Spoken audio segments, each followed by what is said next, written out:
రామానాయుడు గారిని కూడా బాగా ట్రోల్ చేస్తున్నారు. రామానాయుడు గారిని ట్రోల్ ఇప్పుడు ఈ వినాయకుడి నిమజ్జనాల్లో ఈ ఎక్కువ అది బాగా ట్రెండింగ్ అవుతుంది. అవును, చెప్పాడు కాబట్టి చేస్తున్నారు. అవును, మరి ఈయన అవును నిజంగా ఆయన్ని ట్రోల్ చేస్తున్నారు కదా. వాస్తవానికి రామానాయుడు గారిని ట్రోల్ చేయాలంటే ఖచ్చితంగా సంక్రాంతి అయినాక ట్రోల్ చేయాలి. ఎందుకైనా అంటే జగన్మోహన్ రెడ్డి గారు కూడా ఏదైతే అమ్మఒడి పథకం ఉందో జూన్ నెలలో వాళ్ళ ప్రభుత్వం ఏర్పాటైతే వాళ్ళు అమ్మఒడి ఇచ్చింది సంక్రాంతికి ఇచ్చారు. అంటే రమారమి 7 నెలల కాలం పట్టింది. ఈ వీళ్ళు కూడా అధికారంలో టైం ఇవ్వాలి కదా. అది కూడా అప్పటికున్న పరిస్థితికి జగన్మోహన్ రెడ్డి గారు 7 నెలలు తీసుకుంటే అంటే అప్పటికి డబ్బులు లేవు అసలు ఎటువంటి. అంటే అప్పటికి సగం అప్పుల్లో ఉంది. విభజన ఆంధ్రప్రదేశ్కి చాలా దరిద్రాల్లో మనకి సపరేట్ అయింది స్టేట్. తర్వాత చంద్రబాబు నాయుడు గారు అమరావతి లాంటి క్యాపిటల్ అంటే కనీసం శంకుస్థాపన చేసి కొంత ఫౌండేషన్ వేసి రోడ్లు వేసి ఇది అమరావతి, ఇది రాజధాని, ఇది అని చెప్పేసి ఒక అడ్మినిస్ట్రేషన్ అంతా రెడీ చేసి చూపించారు. జగన్మోహన్ రెడ్డి గారు అదేమీ చేయకుండా ఉన్నటువంటి డబ్బుల్ని, పోలవరం డబ్బుల్ని, బుడమేరు కాలువకు వచ్చినటువంటి ఆఖరికి ఏంటి విజయవాడ అండర్ గ్రౌండ్ డ్రైనేజీకి వచ్చినటువంటి డబ్బుల్ని, ఫండ్స్ని ఇవన్నీ తీసుకెళ్ళి జనాలకి ఇచ్చేస్తున్నా అని చెప్పి ఇచ్చేసాడు. ఏమైపోయినాయి? ఒక రాజధాని లేని రాష్ట్రం దివాలా తీసే పరిస్థితికి ఏర్పడింది. అప్పటికే అంటే ఆయనే 7 నెలలు తీసుకుంటే ఇప్పటికి ఇంకా దానికి డబల్ లోటులోకి వెళ్ళిపోయింది బడ్జెట్లో భయంకరంగా. మరి ఇప్పుడు ఏం చేయాలి? అయినా కూడా పెన్షన్ ఎప్పుడు ఇస్తున్నారు? 31st ఇచ్చేస్తున్నారు. వరదలు వస్తున్నాయి, వర్షాలు వస్తున్నాయి అని చెప్పి 31st ఇచ్చేసారు. ముందు రోజే ఇచ్చేసారు. అవును, అసలు ఒక ప్రపంచ రికార్డు కొన్ని లక్షల మందికి ఒకటే రోజు పెన్షన్ ఇవ్వడం అనేది కూడా క్రియేట్ చేశారు. రికార్డు సృష్టించారు. అవును, ముందు రోజే. అది కూడా వితౌట్ వాలంటీర్స్ అని గుర్తు చేస్తాం. కాలేజీల్లో వేగంగా పూర్తి జాతీయ కమిషన్ అనుమతులు 2023-24 విజయనగరం అందుబాటులోకి ఒకేసారి 780 MBBS సీట్లు. బాబు 14 ఏళ్లలో చేయలేని పనిని చేసి చూపించిన వైఎస్ జగన్. ఏవయ్యా సిగ్గు ఎగ్గు ఏమైనా ఉందా అని అడుగుతున్నాం మిమ్మల్ని. ఈ కాలేజీల నిర్వహణ బాధ్యతలు ఎవరు అండర్లో ఉంటాయి? కేంద్ర ప్రభుత్వం. జగన్మోహన్ రెడ్డి ఎలా చేస్తాడు? మీరు క్వశ్చన్ చేసి ఒక పోస్టర్ పెట్టుకోవడానికైనా ఒక జ్ఞానం అనేది ఉండాలి కదా. ఇక్కడ సరే జీవో ఇవి వీళ్ళు పట్టించుకోరు బ్రో. వీళ్ళు పేటిఎం బ్యాచ్ కి ఇవన్నీ మాక్సిమం ఏంటంటే 17 మెడికల్ కాలేజీలు అంట. 14 ఏళ్లలో చేయలేని పని. ఇంకొకటి కేంద్ర ప్రభుత్వం తీసుకొచ్చింది. స్వయంగా నరేంద్ర మోదీయే చెప్పారు. ఆయన మెడికల్ కాలేజీలు కంపల్సరీగా ఇక్కడే కాదు, ఇప్పుడు ఈయనేది తీసుకొచ్చాడు. కేసీఆర్ ప్రభుత్వంలో కూడా ఇచ్చారుగా. మరి కేసీఆర్ గొప్పలు చెప్పుకున్నాడా? చెప్పుకున్నా పోనీ ఓకే, చెప్పుకున్నా. అక్కడ గవర్నమెంట్ ఎవరిది? కేసీఆర్ మరి వెళ్ళి పోరాడి తీసుకొచ్చాడా? లేదు కదా. వాళ్ళు ఇస్తారా? ఈయన పోరాడిన ఆయన పట్టించుకుంటారా?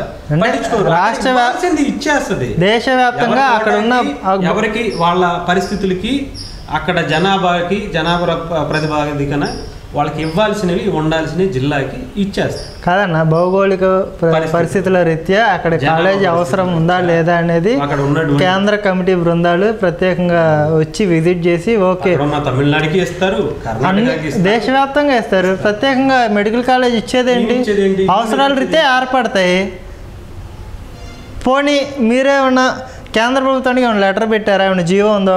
లెటర్ పెట్టి ఉంటే ఏమైనా ఉంటే అవి కూడా సోషల్ మీడియాలో పెట్టండి, చూపించండి. బ్రో ఇంకా వదలలేదు బ్రో, ఇంకా మొదలు పెడుతున్నాడు బ్రో. చూడు మొదటికి వచ్చేసాడు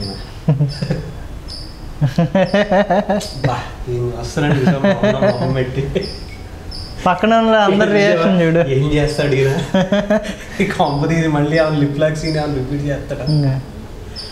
పట్టుకున్నా నిజంగా ఇలా రాజకీయ భవిష్యత్తునే దెబ్బ కొట్టేశాడు బ్రో. చాలా మంది జగన్మోహన్ రెడ్డి గారి వల్ల వాళ్ళ రాజకీయ భవిష్యత్తు కూడా నాశనం అయిపోయింది. వంగ గీతా గారు గురించి కూడా వార్తలు బాగా చక్కర్లు కొట్టాయి. అంటే బాధితులు పరామర్శించారు, బాగా అందుబాటులో ఉన్నారు అని చెప్పేసి 2 రోజులుగా సాక్షిలో న్యూస్లు వచ్చినాయి. ఆఖరికి అంటే విజయవాడలో ఉన్నటువంటి పవన్ కళ్యాణ్ గారు ఇక్కడ నుంచి అక్కడికి వెళ్ళి పరిశీలించి అక్కడ మొదటి రోజు నుంచి అక్కడ ఉన్నటువంటి నాయకులు అందరూ అన్ని సేవా కార్యక్రమాలు చేసిన తర్వాత పవన్ కళ్యాణ్ గారు వెళ్ళి వచ్చిన తర్వాత ఆవిడ బయటికి దిగిందంట. అదే అంటే ఇది పక్కనే ఉన్నటువంటి ఆవిడ బహుశా మీరు వెళ్ళకపోతే ఎంపీగా చేసి ఎమ్మెల్యేగా చేసి ఉన్నటువంటి వ్యక్తి. సరే, ఆమె మరి పక్కనే ఉన్నటువంటి ఆమె పిఠాపురానికి వెళ్ళడానికి 3 రోజులు పట్టింది వరదలు వచ్చిన తర్వాత అప్డేట్ అవ్వడానికి, తేరుకొని చెప్పుకోవడానికి. తర్వాత 4వ రోజుకి 5వ రోజుకి ఈయన వచ్చాడు. ఈయన అంటే ఏదైనా అంతే అనుకో, ఈయనకి బేసిక్గా ఏంటంటే ఇలాంటి కార్యక్రమాలు నచ్చవు. వరదలు కానీ ఇలాంటి పనులు ఆయనకి నచ్చవు. జగనన్నకి బాడీ కనిపించాలి, శవాలు కనిపించాలి. వీటి మీదే ప్రత్యేకమైనటువంటి టీంని ఏర్పాటు చేసుకుని వాటి మీద కాన్సన్ట్రేషన్ ఎక్కువ ఉంటుంది. ఏంటంటే ఆయనకి తెలుసు, ఆయనకి నచ్చట్లా. చూసారు మొహం కూడా ఎలా పెడతాడు, మైలేజ్ రాదు. అదే శవం దగ్గరికి వెళ్ళేవాడికి కొంచెం అంటే ఫేస్లో కళ వచ్చేస్తుంది ఆయనకి. ఇక్కడ చూసా కళ లేదు, బాగా ఉంది. అక్కడ వరదల్లో మాత్రం ఆయనకి ఫేస్ ఎలా పెట్టుకున్నాడు చూడు. అదే శవాల దగ్గరికి వస్తే మాత్రం ఆ ఫేస్లో గ్లో ఎలా వస్తుందంటే, ఇంతలే మనం చెప్పుకుంటే ఏం పాపంలే. కానీ ఏదేమైనా కనీసం ఇక్కడికి వెళ్ళాడా ఆయన, వెళ్ళినప్పుడు కనీసం ఎదుగు ముసలాయన ఇల్లు బాగాలేదు కదా, ఒక బియ్యం బస్తా తీసుకో. అంటే హ్యూమానిటీ అనేది కనిపించదు అన్న కళ్యాణ్ గారికి. ఎప్పుడు కనిపించింది. అదే ఈయనకి ఆయనకి తేడా. కనీసం ఈ దండ వేసుకుని ఒకళ్ళు వెళ్ళారా, సరే దండ వేసుకుని వెళ్ళావు కదా, ఆయనకు అంటే వాళ్ళ కుటుంబానికి వాళ్ళ ఊరికి ఏదన్నా ఒక్కటి 10,000 రూపాయలు ఖర్చు పెట్టి నలుగురికి సేవ చేసింది అన్నది కూడా ఉండదు. చేశారులే కానీ ఆయన ద్వారా లబ్ధి పొందిన వాళ్ళకి కృతజ్ఞత భావం ఉండే ఉంటుందిలే. కానీ అంటే నాయకులకి అంటారా, నాయకులకు ఉంటుందిలే. ఇప్పుడు నాయకులు లేకుండా ఎలా ఉంటుంది. ఇప్పుడు చాలా మంది ఇసుక రేవులు, అయ్యి రేవులు, ఈ రేవులు ఏంటి తగ్గించుకోవాలి. వీళ్ళు సిబిఎన్ ప్రభుత్వంలో మంత్రుల పరిస్థితి ఇది అంట.